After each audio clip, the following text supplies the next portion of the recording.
में मुझे से बंदे को देश निकाला क्यों होने दिया, क्यों मुझे मुल्क छोड़ के बाहर जाना पड़ा, क्यों जेलों में डाला गया, ये भी आपको सोचने वाली बात। मैं इस पर कोई अब बात नहीं करना चाहता, लेकिन हकीकत है ही नहीं है, बोलो ना।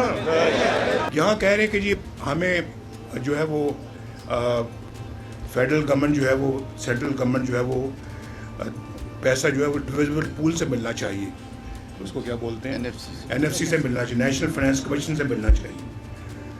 भाई मुझे ये बताएं कि सबसे पहले कमेटी किसने बनाई थी? आपने। सुन लो जरा, किसने कमेटी बनाई थी? नवाज शरीफ ने बनाई थी। किस लिए बनाई थी? इस मसले के हल के लिए। इस मसले के हल के लिए। कब बनाई थी? 2-3 महीने पहले से।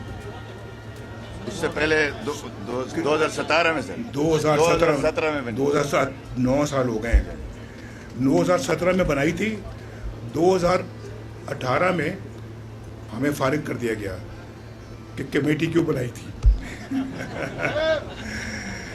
वो मैं मजाक से कह रहा हूँ, लेकिन 2017 की अगर कमेटी हमने बनाई थी, सरताज अजीज साहब को उसका कन्वीनर मुकर्रर किया था, उन्होंने सिफारिशात मुरतब की थी और हमने उन सिफारिशात को अमली जामा पहनाना था, जिसका मतलब कि ये काम उस वक्त हो गया होता।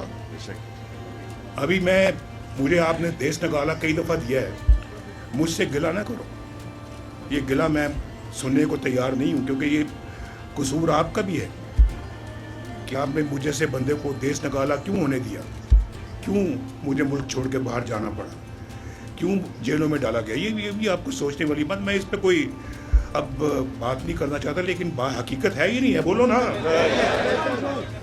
तो भाई मैं उसके बावजूद आज जब अगर कमेटी बनाई थी तो इस काम को हल करने के लिए बनाई थी, इस मकसद को हल करने के लिए बनाई थी, ऐसे नहीं बनाई थी। अगर बनाई थी तो इंशाल्लाह उसको पाया तकमील तक भी हम ही पहुंचाएंगे इंशाल्लाह।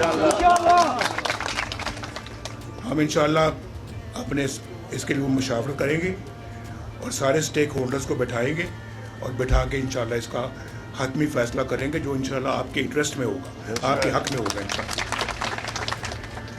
यहाँ पर जो है वो मुझे समझ नहीं आती, इतना खूबसूरत इलाका है, इतना अच्छा शहर है गिलगित जिसको बिगाड़ दिया गया है, इतना अच्छा स्कर्दू है जिसको बिगाड़ दिया। मैं आज मुखातिब सिर्फ जलसा मेरा हो रहा है यहाँ पे, या इजलास मैं कर रहा हूँ गिलगित में, लेकिन मैं मुखातिब हूँ उन लोगों से भी जो स्कर्दू में रहते हैं, जो बल्तिस्तान में रहते हैं, जो हुंजा में रहते हैं, और जो इस खित्ते में रहते हैं, जो उस खित्ते में रहते हैं।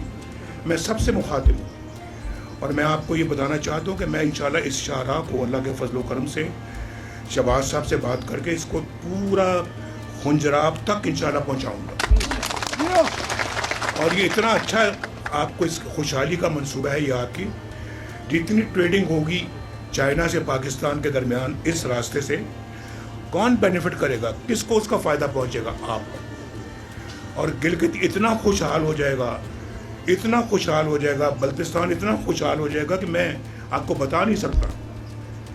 आपको तो घर बैठे इंशाल्लाह आपको तनख्वाही मिलेंगी, पैसे मिलेंगे, आपको अपना अखराजात मिलेंगे। ये होना चाहिए नहीं होना चाहिए?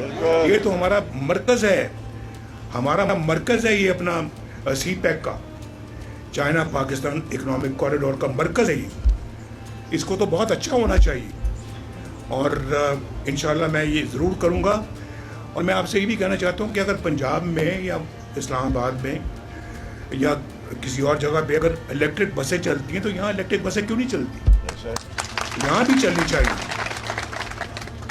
इंशाल्लाह मैं शहबाज साहब से बात करके ये इलेक्ट्रिक बसें यहाँ पे भी भिजवाऊँगा और स्कर्दू में भी भिजवाऊँगा। यहाँ पे इस्लामाबाद से कराची तक, पेशावर से लेके कराची तक मोटरवे बन गई है, तो यहाँ से मानसेरा से यहाँ तक भी मोटरवे बननी चाहिए और तरक्की की हर राह खुलनी चाहिए यहाँ पर। और मैं इंशाअल्लाह अल्लाह के फजल करम से देखूँगा कि ये सारे काम मैं अपनी निगरानी में कराऊँ।